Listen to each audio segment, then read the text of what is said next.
بسم اللہ الرحمن الرحیم۔ لاکھوں کروڑوں درود نبی کریم صلی اللہ علیہ وسلم اور آپ کی اہل بیت پر۔ السلام علیکم معزز خواتین و حضرات، مجھ ناچیز کو علی رضا کہتے ہیں۔ آج کا ہمارا موضوع سخن ہے عشق بلال رضی اللہ تعالی عنہ۔ مدینے کے افق سے بہت دور سورج چلتے چلتے رک گیا۔ سفیدہ سحر کے انتظار میں اہل مدینہ کی آنکھیں پتھرا گئیں۔ لوگ حیران و پریشان بارگاہ رسالت میں حاضر ہوئے۔ یا رسول اللہ صلی اللہ علیہ وسلم، آج کی رات کتنی طویل ہو گئی ہے۔ تہجد کی نماز ادا کرنے والے کب کے اپنے معمولات سے فارغ ہو چکے ہیں۔ بچے کئی بار سو کر جاگے اور جاگ جاگ کر سوئے، لیکن رات ہے کہ ختم ہونے کو نہیں آتی۔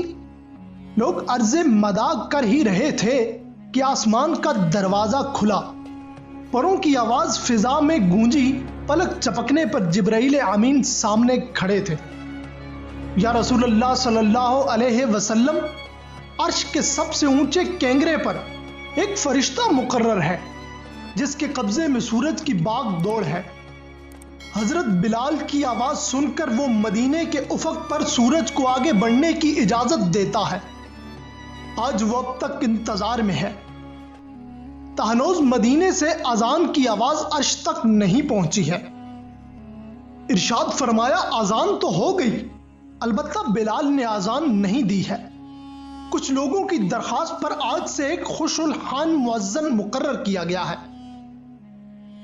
جبریل نے عرض کیا، دل کے عشق و اخلاص کی جس گہرائی میں اتر کر حضرت بلال اذان دیتے ہیں، یہ انہی کا خاصہ ہے۔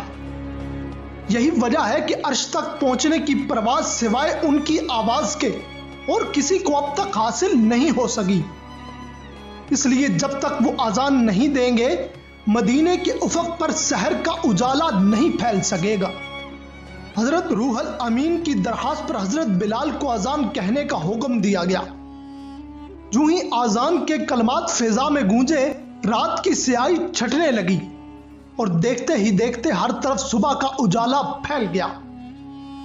اس دن ہر کہوماں پر یہ حقیقت اچھی طرح واضح ہو گئی کہ عشق رسالت نے حضرت بلال کا مقام کتنا اونچا کر دیا ہے، اور یہ فیضان نبوت کے بل پر ایک نجیف و نزار غلام کی آواز میں کس قیامت کی توانائی پیدا ہو گئی ہے۔ حضرت بلال کے جگر میں عشق کے سوز و گدا کا وہ دردناک منظر تاریخ کبھی فراموش نہ کر سکے گی۔ جب جان عالم نے ظاہری دنیا سے پردہ فرما لیا تو حضرت بلال کے شوق کی دنیا ہی اجڑ گئی۔ ہمیشہ کے لیے زندگی کی امنگوں کا خاتمہ ہو گیا۔